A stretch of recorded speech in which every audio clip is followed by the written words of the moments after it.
Welcome to Saturdays at 7, Christian Scholars Review's conversation series with thought leaders about the academic vocation and the relationship that vocation shares with the church. My name is Todd Ream. I have the privilege of serving as the publisher for Christian Scholars Review and as the host for Saturdays at 7.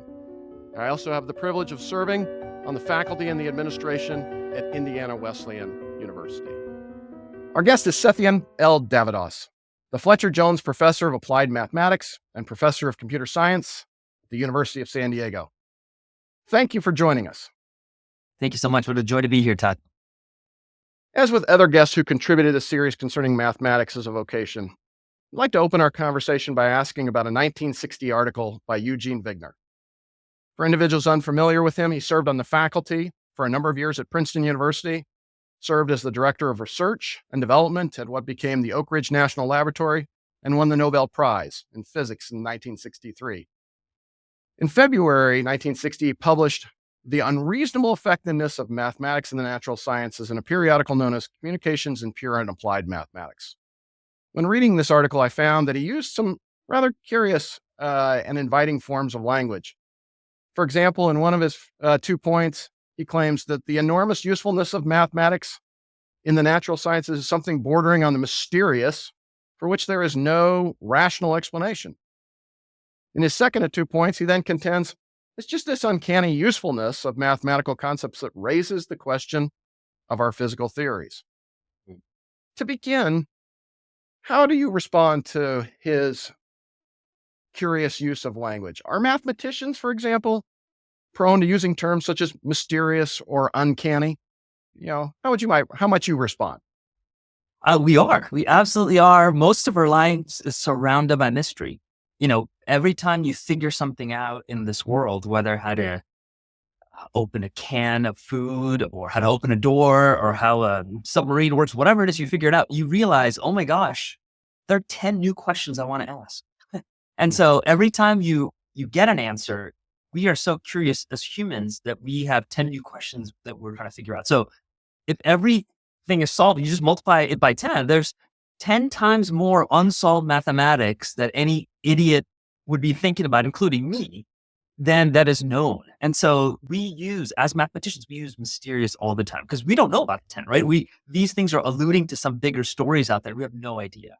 Yeah. On the other hand, what you're talking about, Todd, is really interesting because that article is talking about mysteries of the connection between mathematics and the sciences and the natural world. And my response to that, I guess, if you just want, if I can just give you like a straight up response, I would say that I am foolish to be able to respond to that question directly.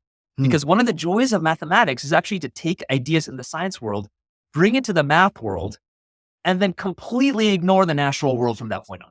Like, thank you for motivating me to think about this joyous question. And now I'm just going to be living in this abstract realm of glory.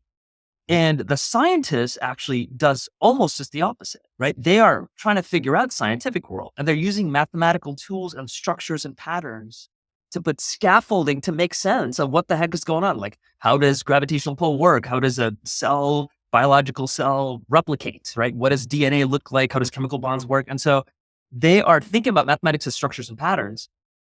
The thing about mathematics to me that I love is we're about 100 years, 50 to 100 years ahead of what science is doing because we are just playing, right? We're just thinking about these structures and patterns in the most abstract, and I would truly say useless way. And 50 to 100 years later, those useless things eventually become useful to the scientists going, wait a minute, we want to think about atoms this way, but it's like, we don't even know what these particles are. Let's call them ABC. Yeah. Oh my gosh, you guys already have a language for thinking about interactions of abstract things. Yeah. We'll borrow that. So I would love to respond in a way that talks about this aha moment about this article. I think it's a beautiful article. I've read it. It's a really well written and quite a famous article. But in the mathematical world, I think this exact notion of I think the quote is usefulness of math in the natural science is exactly what I can't say because I'm not a scientist.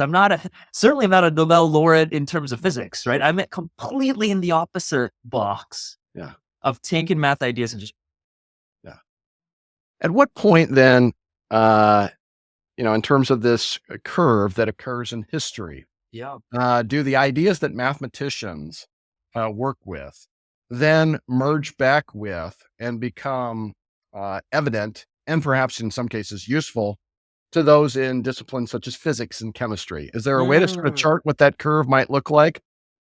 And that's a lovely question. I think the right person to ask would be a true math historian, but there's some rough ideas that I have, which is clearly, if you go back to the Greeks and the Romans, and even go, to the Egyptians and the Indians and all these great cultures, the notion of theory versus computation were always hand in hand.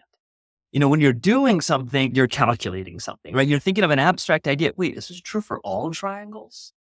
And then you sit down and then you have to calculate something and figure it out. So this notion of abstract theory and what truth is about how something's working versus let's actually sit down, lift up the hood and see how the car is working and tinker with it. They always were together.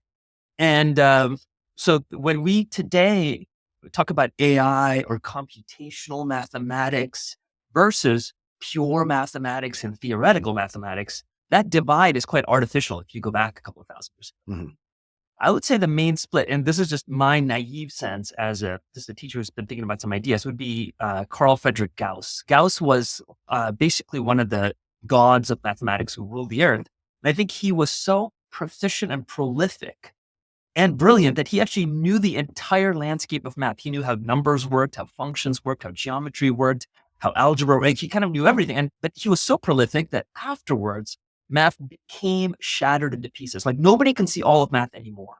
You Mhm. become specialized in these smaller things. Yeah. And of course, the Renaissance pushed way to the Enlightenment, where you then become very specialized, right? You're not this holistic painter, biologist, artist the way Da Vinci is anymore, but you are now just a painter who focuses on abstract surrealism from the 18, those kind of things. And I think the same things happen in math. Yeah.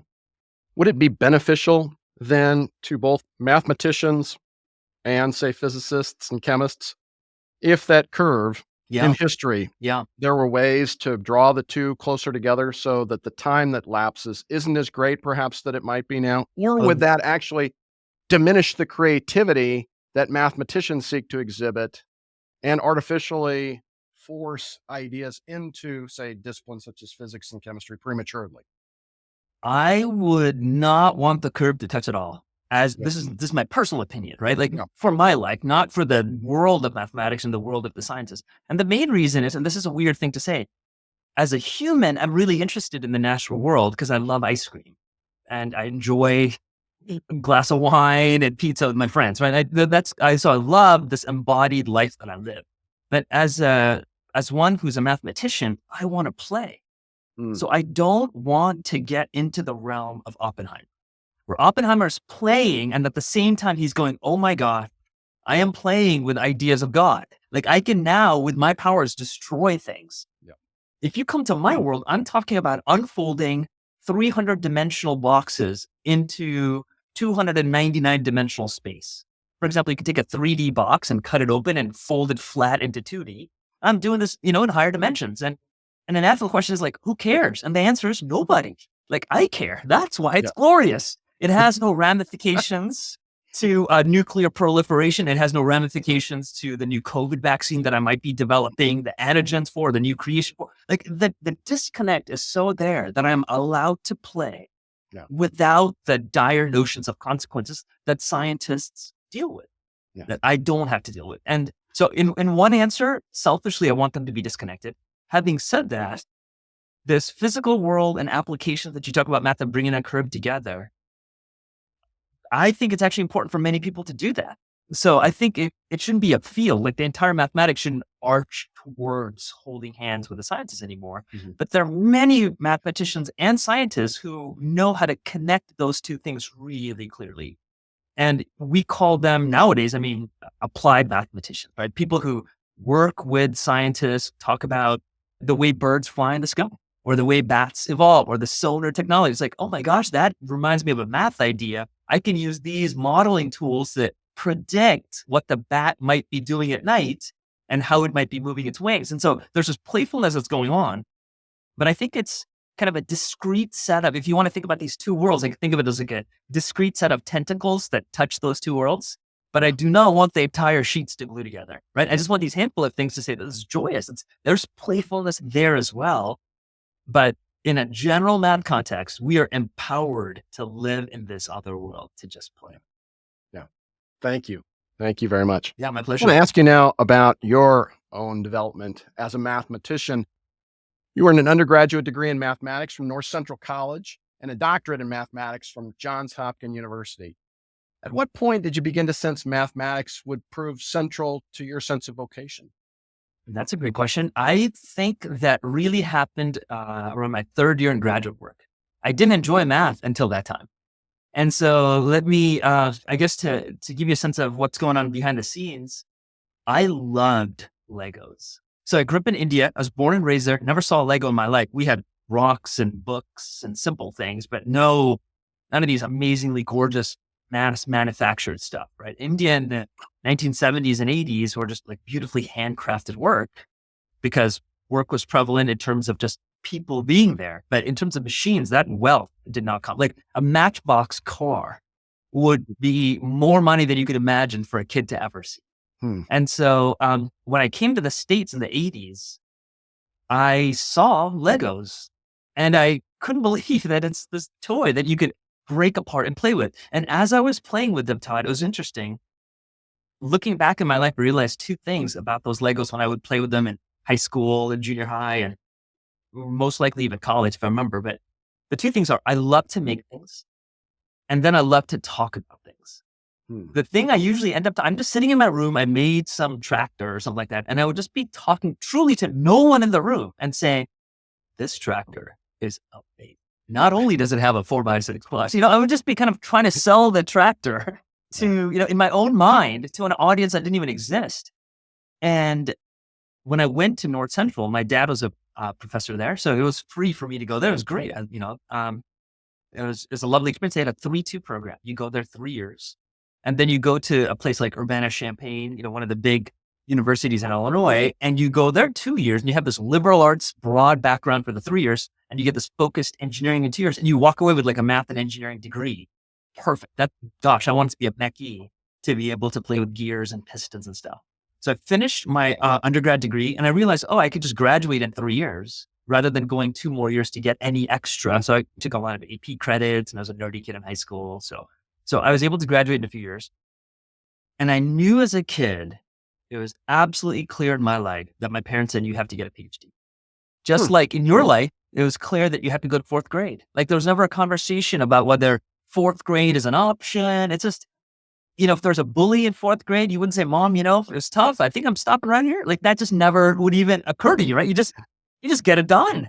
And, if you look back in the US in the 1950s, you could imagine, high school might have been, but college was like a luxury to send kids there. And nowadays, college is almost the new high school, right? You might have to send your kids to college to get employed nowadays. And so in my family, both my parents had PhDs. My aunt had a PhD.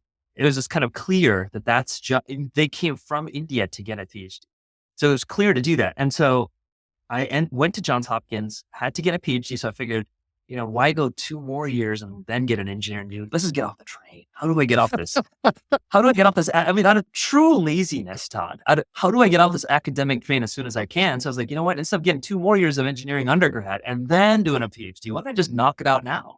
So I went, started a math PhD. I met my wife at that time. She was like, what are you doing? She was a kid. We're both kids at that time. She's like, I said, I'm doing this PhD thing in math. She goes, I hate math. I go, I hate it too. And I really did not enjoy it because a place like North Central, a small college, you would know, a liberal arts school, you're learning so many different disciplines. Yeah. And math is one of it. And I love math, but gosh, I love philosophy. I loved art history. I love the chance of econ, just to play with all these different ideas. I took a class on bicycle maintenance, which I thought, was phenomenal. And you go to grad school and all you're doing in a PhD program is math 100%. And that just drained.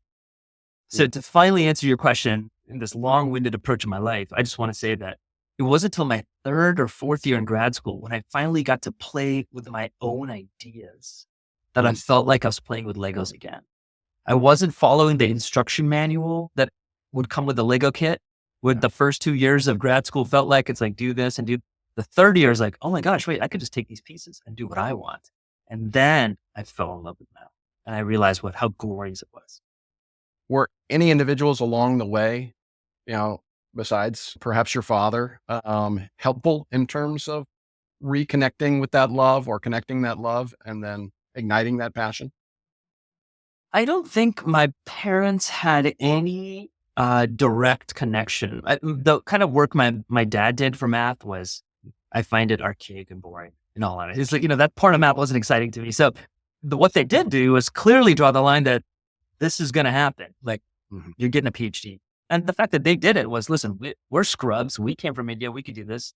You've grown up in America to a certain degree, and you could certainly succeed here. So it was made clear that it wasn't that I couldn't do it or I was a brilliant kid. It was just, hey man, if you care about it, check the box and get it done. And so that was really instilling to me. But in terms of other people regarding mathematics, I think the most important thing to me was actually things that weren't related to mathematics, like Mm, the community around me, like what it means to go through a hard time living alone and brothers and sisters around you that love you and take care of you. What does it mean to talk about issues of faithfulness? As I got to know, now that I've left my home base, I'm alone in Baltimore. I'm out of the Chicagoland area and, plugged into communities, plugged into churches. And you could say, oh my gosh, there are people who are 30 years older than I am, who are not my parents, who are speaking into my life in a really different way. So I think mm, that really protected me and honored me throughout that process of grad school. And then just to close up, there are two young men who are a couple of years ahead of me, but all the three of us, they're twins. The three of us all graduated from North Temple together, and they're still my best buddies. And I would say that those guys have been praying for me, fighting for me, calling me up. How's your life going? They all, the three of us study mathematics together. So that joy of kind of working together to launch yeah, was really, really lovely. yeah. Thank you. Are there any individuals, in the history, in your field or related to how you view mathematics Mhm. that have been helpful to read or instrumental in terms of how you think about your vocation? Oh my gosh, that's a tough question. The kind of math I study, I love to draw. So most of my math is very visual. I think the closest kind of touch point that people would have is geometry, which is just a study of Yeah. shapes like triangles and pentagons and stuff. But I'm a topologist, which is if you just take the same shapes, but you just remove the skeleton out of it, right? So it just becomes like this wobbly thing. And Mhm. instead of talking about a rigid, perfect sphere, you talk about deflated, like a deflated ball. Yeah. Right, you're talking about a rigid donut that you'd get at Dunkin' Donuts. Now you just take the filling out of the donut. It kind of becomes this floppy thing, and that's a topologist. It's a much more difficult thing to get a hold of sometime and Yeah. understand how that shape is. And so Henri Poincaré, who is one of the fathers of topology, the reason it's hard for me to have kind of models in front of me are these are gods who walk the earth, and I feel like I truly am a little speck of an idiot who is just, in this world. And Poincaré can see things and connected ideas Mm. from topology to algebra to analysis and he's like, you know what? Why don't we use it? It's almost like imagine you're building a car and somebody goes, hey, let's use that part in your house that goes, that you flush the toilet. What do we use that part for? You're like, wait, what?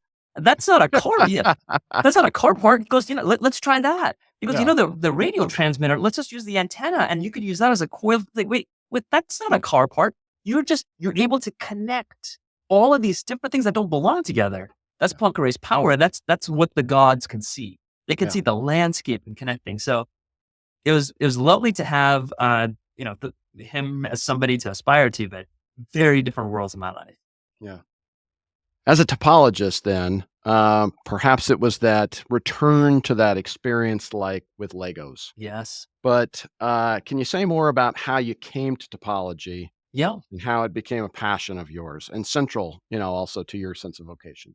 The most influential person in my mathematical career by far, and this is probably true for almost every mathematician, is your PhD advisor. Mm, That is your father or mother in some sense. Like yeah. that is the person who you want to be like, who you shadow, you sit under, and you learn from. And my advisor, his name was Jack Morava. He's a professor at Johns Hopkins. He was a superstar. He was like a mathematician's mathematician. And he could have, I think he could have been easily at Princeton or Yale or Harvard, like any top place. But his wife was a superstar linguist at UVA in Virginia. Hmm. And so these guys were kind of powerhouses. They didn't want to move anywhere else because they were kind of close to each other. And it was this kind of great collaboration where he would spend most of his sometimes at Johns Hopkins, but then go back on the weekends to be with his wife over there. And so they were there together. And I learned so much about Jack, namely that he's nuts. He's nuts as in his brilliance is off the charts. And he would also, as an advisor, was a brilliant advisor and one of the worst advisors. And let me just explain this to you. He wouldn't help me to know what's the next step to do in a problem or an idea. So even when the thought of topology, I was thinking, let me talk to Jack. And he's a topologist. He's a superstar algebraic topologist. He does very deep things. And I said, I'd love to learn about things like knots, how to tie a knot, those kind of shapes, kind of a simpler topology in 2 dimensions and 3. Just let's get really visual. I love to draw. What can I play with? And Jack said, I don't know anything about those things.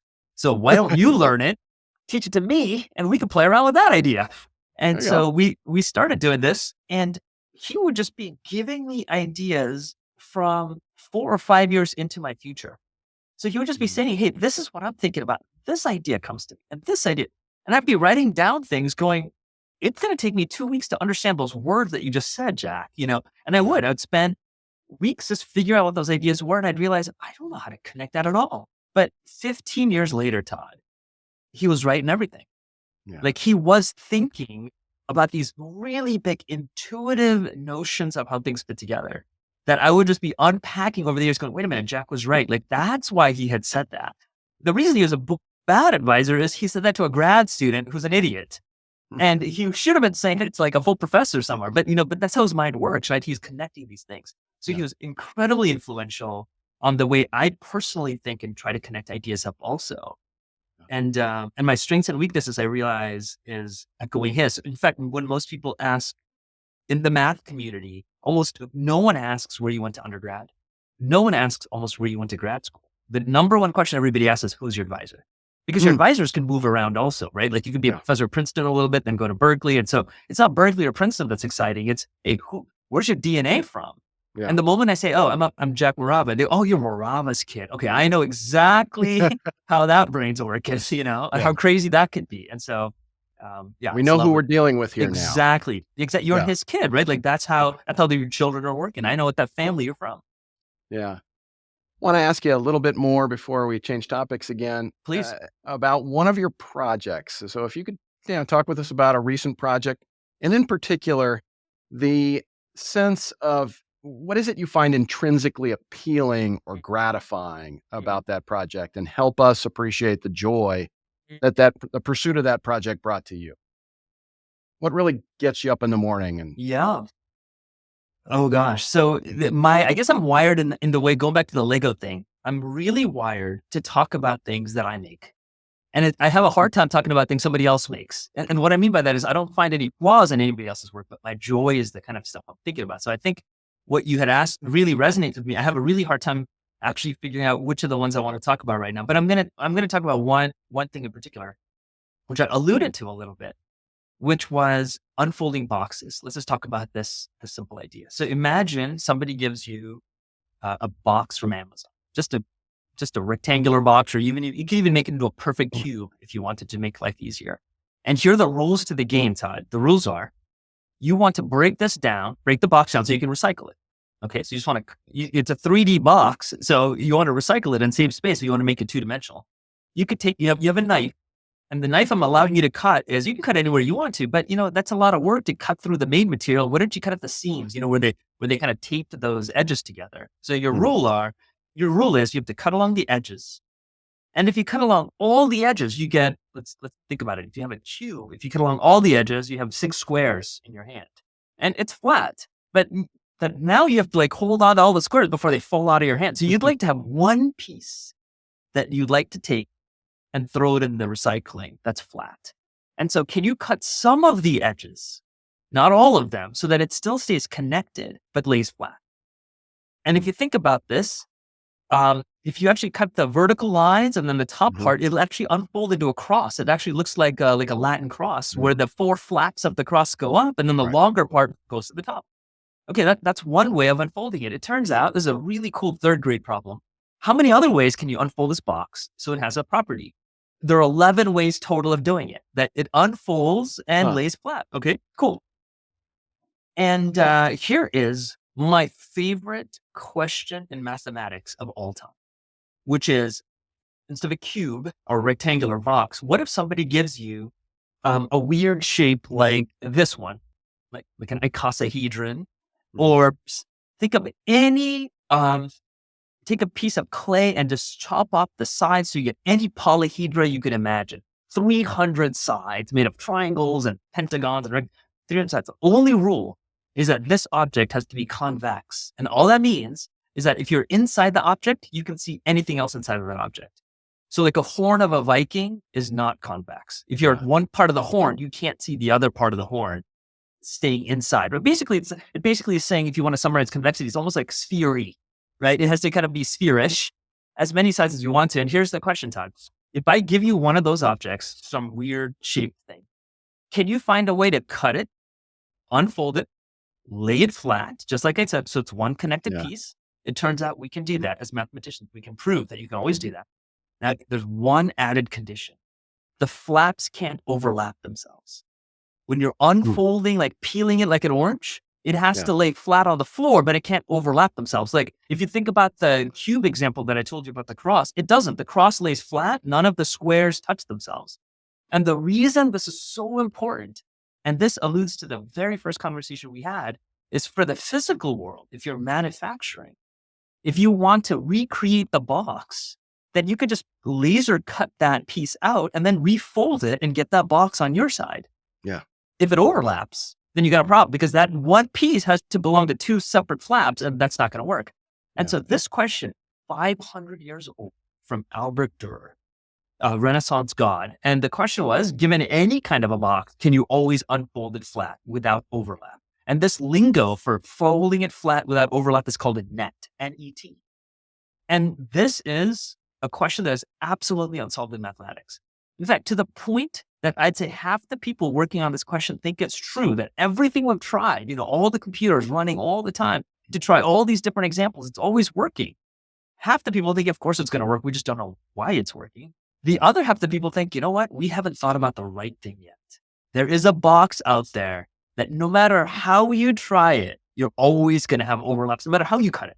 So half the people think it's the other way. And I found this question so fascinating because we don't even know how to bet on the horse.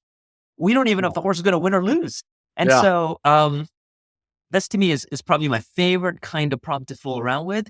I am, as I echoed before, not one of the gods who thinks about these things. So all I did was I switched gears and said, instead of 3D boxes, let's move on to 17-dimensional boxes. Let's think about that. And you will move into a space in mathematics that nobody else is playing in. And you're just alone in that field, right? You're lonely, but it's lovely because you could think about it a little bit more. You could invite undergraduates to think about it.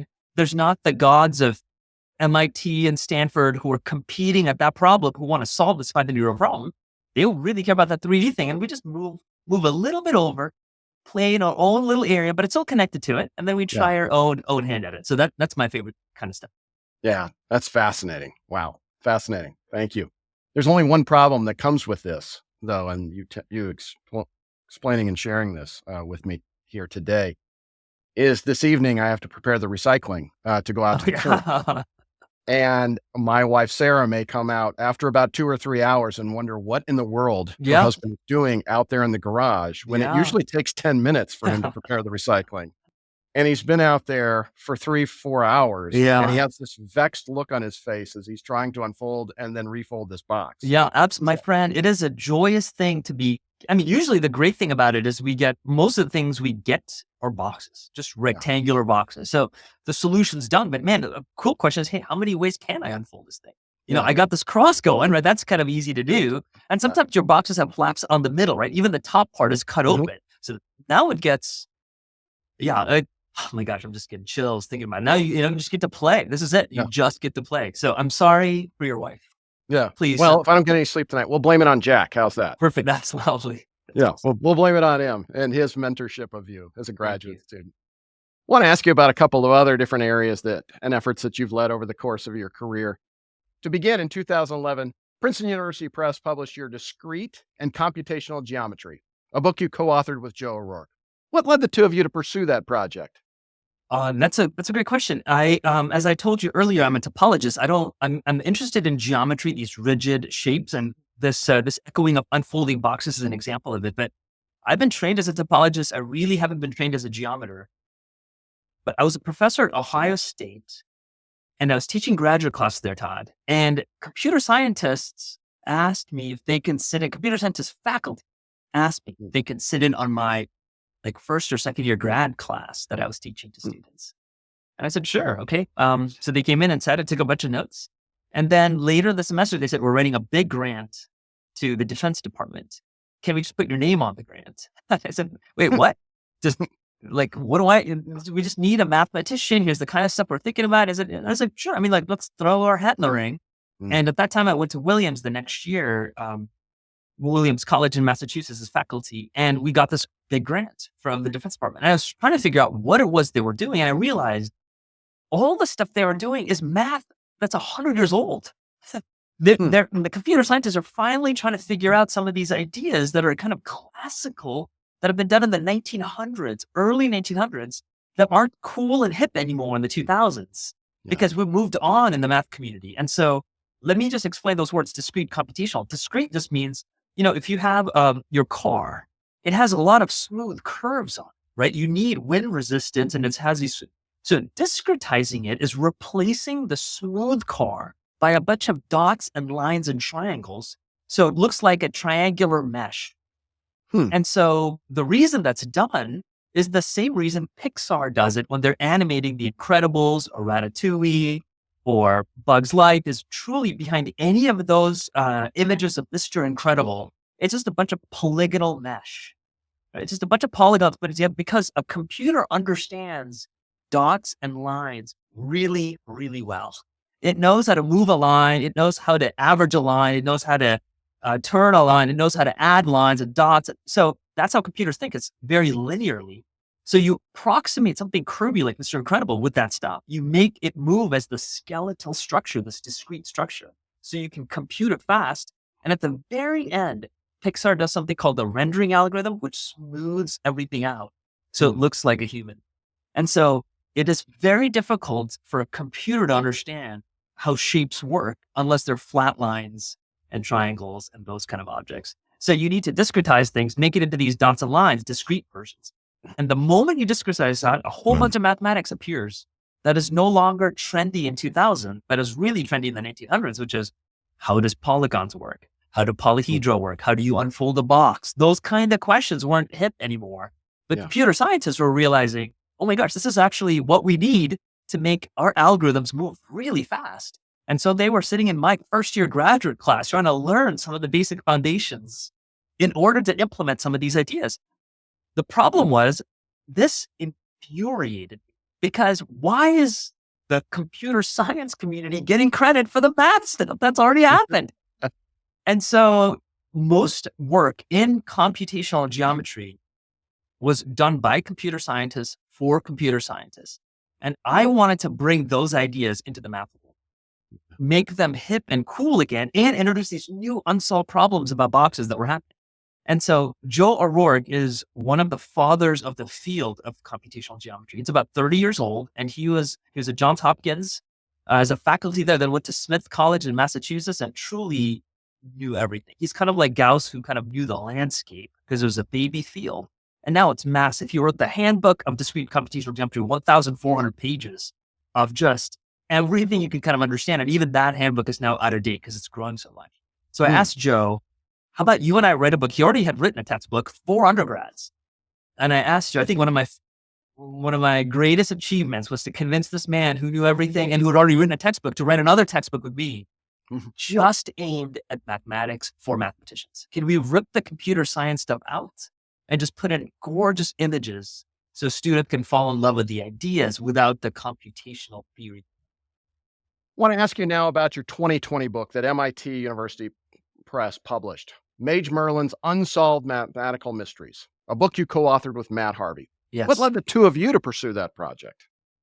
One of the big struggles I have, I think probably my driving force, what really drives me is a sense of injustice. or just anger. I don't know how to kind of frame it the right way. But I'm not saying this kind of in a high end, gosh, I want the world to be set right again in everything possibility, just in small things that I can actually address, right? How do you love somebody? How do you take care of your family? How do you love your neighbors? And to me, this notion of injustice was the first book was just how do you bring those ideas that computer science was doing to math? And this second thing that I really wanted to focus on was when most people think about puzzles and unsolved things that exist in the world, the things that bring you wonder and awe. In almost every discipline, you can ask somebody in your bus stop, the subway station, in your coffee break, and say, hey, are there things in biology that we just don't even know about? And people would say, yeah, of course, like cancer. Like, we don't know how cancer works. We have no cure. There's no pill for cancer. We don't understand COVID. I mean, it's multiplying these viruses. Like, what's going on here? And so what about physics? Oh, you have, gravitational pull of space and time. What is is it string theory? Like, what's going on behind physics? Almost every discipline you could think of, Todd, there are unsolved puzzles like paleontology, archaeology, anthropology. How do humans interact? And if it comes to mathematics, somebody goes, hey, can you tell me something what is at the forefront of, like, where's the wonder and amazement? And somebody goes, oh, Pythagorean theorem. I don't know. I mean, you're just thinking of like quadratic formula. And so the notion that a person off the street, just an average person, doesn't know these wonderful things that people are playing with, the ideas that they're in love with. That's the bridge that I wanted to make. So this book is basically a collection of 16 problems that nobody's ever solved, unsolved puzzles in mathematics that mathematicians are struggling with, that a third grader can understand. So it's just kind of pulled from there to here. And then it has a storyline where I don't know if you've ever seen MacGyver. I kind of grew up as a kid watching MacGyver, but he's this person who can kind of figure out these things, right, with the simplest of tools. And so Merlin to us was MacGyver. That the King Arthur would send him out to figure out stuff, and he would knock out a whole bunch of things, but he'd keep a journal of things he couldn't get. And this is the book that's the collection of things. Like, I'm supposed to build a tent that does what? And he's like, I just couldn't figure it out. And then it turns out that's a math problem in disguise. That's an unsolved puzzle in disguise. And so Matt Harvey, he and I went to grad school together at Johns Hopkins. And I love to draw, but Matt is a person who's an artist. And so very few people in my life speak into my art world. Like, when I'm drawing pictures for computational geometry, people would say, oh, that's a beautiful drawing. That's great. And Matt is somebody who'd say, well, I can make that way better. So I needed somebody who I could work with and play with, who's a really good friend, who we could not only think about the problem, but actually paint the problems visually. So Matt and I started fooling around that idea. Yeah. Along those lines, then, in addition to being a mathematician, you're also an artist who believes in the proper visualization of data, from drawings to graphics to photography. And one of these things that these two books have in common is the rich use of illustrations. Would you please unpack then for us, here, how you see mathematics and art intersecting and relating to one another? Yeah, thank you for that. I think in one sense, from a disciplinary setting, I don't know of any other discipline in a college, high school, grad work, if you kind of break down the disciplines of the world, that is more in common with mathematics and art. Going back to our conversation early on, Todd, you were talking about the sciences, right? You're talking about the usefulness of math in the natural sciences. But I think that's the scientists using the hammer and the saw, right, and the nail in order to build a car. Like, they're using mathematical tools, but the playfulness of mathematicians is, what happens if you take a hammer and a saw and build it? Hasaw. And a scientist is like, what the heck is that hasaw? Like, I have no use for that. They got a hammer and a saw anyway. So we just play. We have no care about that use. And so this vast playfulness is really echoing what an artist does. In the sense that you're not saying to Da Vinci, well, make something that is really useful all the time. It's like, no, play with these things. Of course, you might have a sponsor who's sponsoring you to draw the person's child, right, in this Renaissance. But the way they drew that child was not obvious. It was playful. There's a lot of hidden messages and beautiful symmetry. And so that's what mathematics echoes. Having said that, I think there's a deep divide between math and art. And what I mean by that is I still do not consider myself an artist. I think an artist is struggling with things and questions about what the world is about that a mathematician does not struggle with. The goal of an artist is to evoke emotion is to share a message, talk about some bigger, where words aren't even enough. And you're trying to use images to pull that through. The goal of my life is not to evoke emotion. It's just to share with you the glory of math. Like, Mm. I'm not really interested if you think it's amazing or not. I just think I think this is the coolest thing there is. And I'm giving you a truth statement that is going to stand the test of time. So for Yeah. example, like I could tell you the sum of every triangle is 180 degrees. We're not in mathematics. We're not going around and checking out, wait, does that work for this triangle? Did you find a new triangle, Todd, that I can check that out for? I don't care. I know it's true. That's what we've done. Whereas a scientist is walking around, is checking, wait a minute, is that true for this bacteria? Is that true for this enzyme? Is that true if I go to Mars? Is the gravitational thing change? So they have theories and we have truths. So what an artist does and what a mathematician does is so different to me. And yet we're playful in the same sense. So Yeah. I would say I am borrowing some of the principles and ideas and playfulness of art in my work and the visual imagery. And I think it's really motivating and driving me. But um, what I do is so different than what they do. And I don't think I have the power to call myself an artist. Yeah. Perhaps then some of those qualities then feed into your answer to this question, because as our time unfortunately begins to become short here, I want to ask you about how you understand the academic vocation as you express it as a mathematician. What sort of qualities or characteristics define it? And maybe, chief amongst them is this playfulness, Yeah. but are there others that you might add? Yeah. I mean, through the lens of the different disciplines, when we talk about history to economics to philosophy to psychology, I think one thing I really want to do is honor all of these disciplines. I think they're all approaches to these big questions of life. But I do want to say mathematics is one of the weakest of disciplines. And the reason I say that is because we deal with things that are absolutely measurable. Like you can quantify, and that's what's so powerful today, right? In the Mm. tech world, it's so powerful today. In the STEM world, science and engineering, it's so powerful today because we can quantify and measure things. And that's what we're designed for. We can recognize patterns. We can talk about shapes. But we don't measure complicated things. We measure triangles. And so because of that, we could do a lot of powerful measurement because the things we're dealing with, it's simple. A biologist is also trying to measure things, but they're dealing with a living organism. That's a far more complicated playground. Historian is dealing with something that happened 500 years ago. That is a far more complicated playground to measure. I'm dealing with the images and the ideas that I have that I've created as a mathematician, not these things historically. So I want to kind of honor from your question about academic, if you're kind of pulling back to the academics, I want to honor all of them. And they're all trying to, I think, measure things, but the complexity level for these other disciplines increases. The way my heart breaks is when many people would say, oh my gosh, you're a mathematician. You must be smart. If they found out I was a historian, they would say, oh, you're a historian. You must be smart. They don't say that in the world today. Why? Because math is so measurable. They think that is the only thing there is. But they have forgotten this notion of complexity. People don't understand that a historian deals with something a mathematician does not deal with, a far more complicated thing. And a biologist is dealing with something complicated. A psychologist and an anthropologist dealing with mankind or humankind in general. It's a far more complicated thing. And so in terms of these disciplines, I think all of them should be honored and Yeah. Thank you. As a mathematician, then, what virtues do you find are most important to cultivate to express this understanding of the academic vocation? I think there are things like beauty and playfulness and the notion of permanence that we have some truth that is always going to stand the test of time. That's a beautiful thing in mathematics. We were talking about these gorgeous ideas that you fall in love with. Oh my gosh, you can do that with that. You can think about higher dimensions, you fall in love with that. And this notion of playfulness, as we've talked about basically the whole time, is, this playground of ideas you can have. But I want to point to one thing that is usually not focused on in mathematics, which is this embodied. So the thing in the next 100 years, I think what we need to focus on is what does it mean to value our bodies?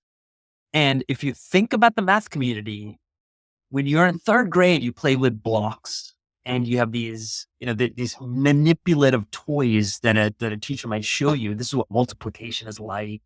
And this is what addition is like. And they might move things around. But by the time you get to junior high, it's not cool to touch things anymore. You're just in your mind. And certainly when you get to college, you're in a disembodied life. This doesn't make any sense to me because it's not like my body is fading away and all of a sudden only my head exists in college. If that was true, if my arms fall off in junior high and my legs fall off in college, I would say, this is perfect because I don't need that stuff. I just have my mind, but I still have my arms and legs.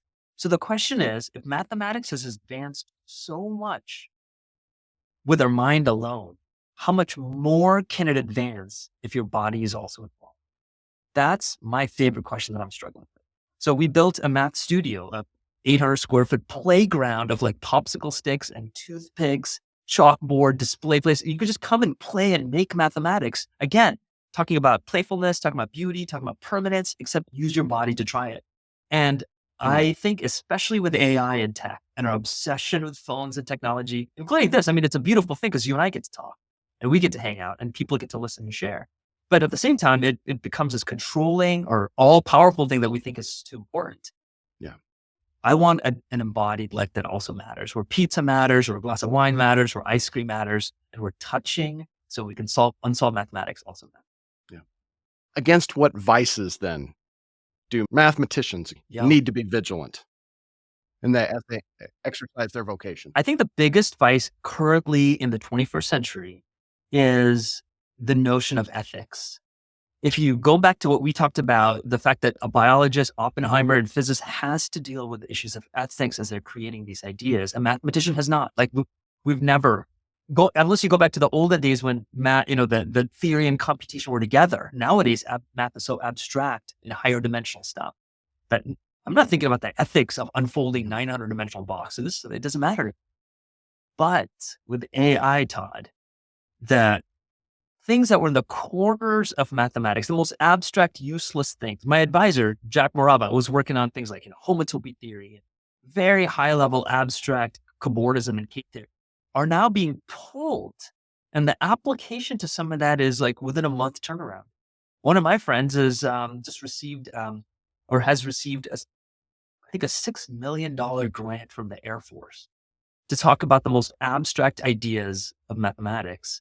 Now, why would the Air Force do that? Because the Air Force wants a ROI. They have a high, this is not like in 500 years, we want something to happen. He's thinking about how the structure of ideas can give us a framing to measure what is true and false. How can you check an algorithm? How can you check something like Microsoft's operating system or Apple's operating system, or maybe a missile guidance system to know what you programmed is what it's going to do? How can you check that using abstract mathematical ideas? So now all of a sudden, math is thrust in the world of reality. Going back to the very first conversation you and I had today, is that we're just squished back into the world of reality again. And all of a sudden, ethics matter. And I think mathematicians are just starting to figure this out. And so that to me is the biggest danger coming up, is we have to be prepared that our useless things are now becoming useful and weaponized. Yeah. Thank you. My pleasure. For our last question then today, in what ways can mathematicians and their contributions become more relevant to the church? And can the church be prepared to be more receptive to those contributions? I think the greatest thing mathematics as a profession, and certainly believers in the math community, can do is to give up their power for the other. We are the most powerful people in the world right now. That's true. If you think about the STEM world, science, technology, engineering, and math, that is the buzz in all of academia in America. If you go to Stanford right now, if you go to the philosophy department or the English department or the history department, there are a handful of brilliant faculty there. Nobody's hanging out with them. But if you go to the biotech world, my friend, you couldn't stand in line for Starbucks because it's out the door.